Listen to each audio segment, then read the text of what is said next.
In today's world, we expect instant warmth at the push of a button, but something is missing from our modern comfort. Many recall the unique enveloping warmth of homes built in the 1940s, a deep, steady comfort that modern structures rarely match. This wasn't nostalgia, it was the result of a fundamentally different approach to heating. In those days, the house itself played an active role in keeping its occupants warm. Materials, design and heating systems worked together, creating a gentle, constant warmth that radiated from every surface. Unlike today's quick bursts of heat, these homes offered a stable, lasting environment, immune to the chill that creeps in between heating cycles. The secret was synergy. The structure and heating apparatus worked as one, storing and slowly releasing heat. This thermal flywheel effect smoothed out temperature swings, making the home a true sanctuary from winter's bite. To understand this lost art, we must look back at the ingenious methods our predecessors used to create lasting comfort. Let's journey into the warmth of the past and rediscover what made these homes so enduring. The 1940s in Britain were defined by scarcity. Fuel, materials and skilled labour were all rationed. Heating was a necessity, not a luxury, and systems had to be simple, durable and efficient. Homes were built to work with what was available. Dense brick, stone and plaster, chosen for their ability to store heat. Heating systems delivered warmth slowly, allowing the structure to act as a giant radiator. This approach prioritized resilience. Homes could stay warm for hours, even if the furnace went out.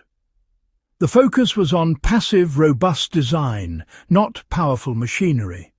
The result, homes that were self-regulating, comfortable and able to weather shortages with ease.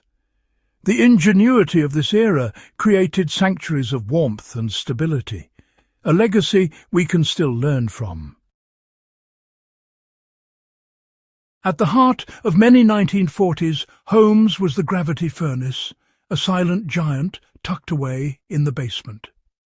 Nicknamed the octopus for its sprawling ducts, it relied on convection. Hot air rising naturally, no fans required.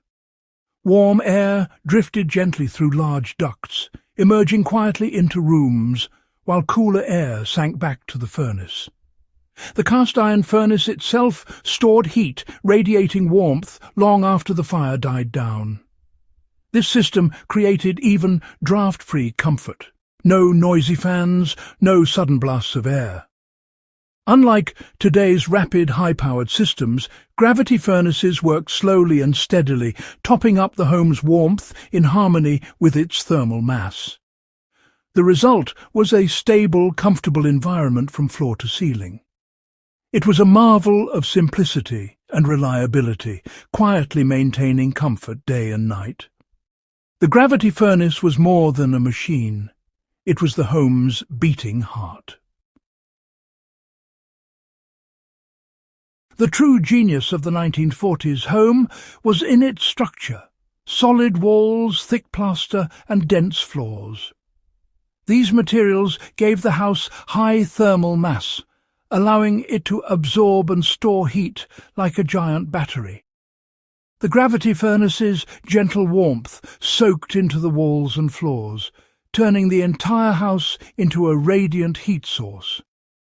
This created a pervasive comfort, not just warm air, but warm surfaces all around you.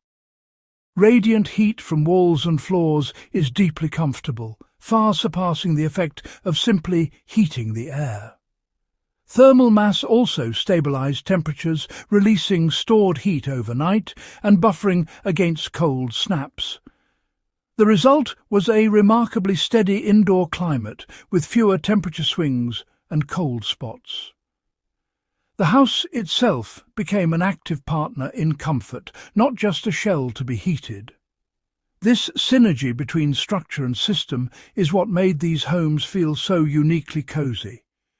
It's a lesson in design that modern homes often overlook.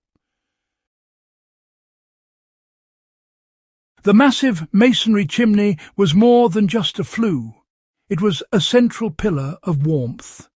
Built from tons of brick or stone, it absorbed heat from the furnace's exhaust and radiated it throughout the house. Every floor the chimney passed through benefited from its gentle, steady warmth. This passive heat source helped create a uniform temperature, reducing cold spots and making the home feel truly comfortable. Unlike modern insulated flues, the old chimney was designed to share its heat, not hoard it. It was a clever way to recycle energy, turning waste heat into a house-wide radiator. The chimney's dual role highlights a lost philosophy integrating systems for maximum comfort and efficiency. We may not bring back coal-fired furnaces, but the principles of 1940s comfort are timeless. Incorporating thermal mass, brick feature walls, concrete floors, or thick plaster can help modern homes store and release heat. These elements act as thermal batteries, stabilizing indoor temperatures and reducing reliance on constant heating. Operating modern systems low and slow allows warmth to permeate the structure, mimicking the gentle comfort of the past. Underfloor heating and central placement of heat sources can recreate the radiant, even warmth of older homes. Rethinking ductwork and radiator placement can further enhance efficiency and comfort. By treating the house as a holistic thermal system, we can make smarter, more resilient design choices. The goal isn't to copy old technology, but to adapt its wisdom for today's needs. The result, homes that are more comfortable, efficient and resilient. Modern homes are built for speed, lightweight, quick to assemble, but lacking the substance of the past. Hollow walls and minimal mass mean these houses heat up fast but lose warmth just as quickly. This demands powerful responsive heating systems, leading to cycles of hot and cold and a less settled environment. The reliance on complex electricity-dependent systems introduces new vulnerabilities. One power cut and comfort vanishes. In contrast, 1940s homes were robust, able to maintain warmth passively for hours. We've traded passive resilience for active intervention, making our comfort dependent on fragile technology. The old homes were self-regulating ecosystems. Modern ones are more like patients on life support. This is the hidden cost of our quest for speed and convenience. Perhaps it's time to reconsider what we value in our living spaces. It's time to look back with fresh eyes and rediscover the wisdom of the past. The heating methods of the 1940s teach us about resilience, comfort, and intelligent design. By integrating thermal mass and passive strategies, we can create homes that are both efficient and deeply comfortable. This isn't about rejecting technology, but about blending it with enduring principles of passive design. A house should be a dynamic system, working with its environment and its occupants. Designing for passive survivability means homes stay safe and comfortable, even during outages. The gentle, radiant warmth of the past can be recreated, if we choose to learn from it. The lessons are there, waiting to be adapted for a more resilient future.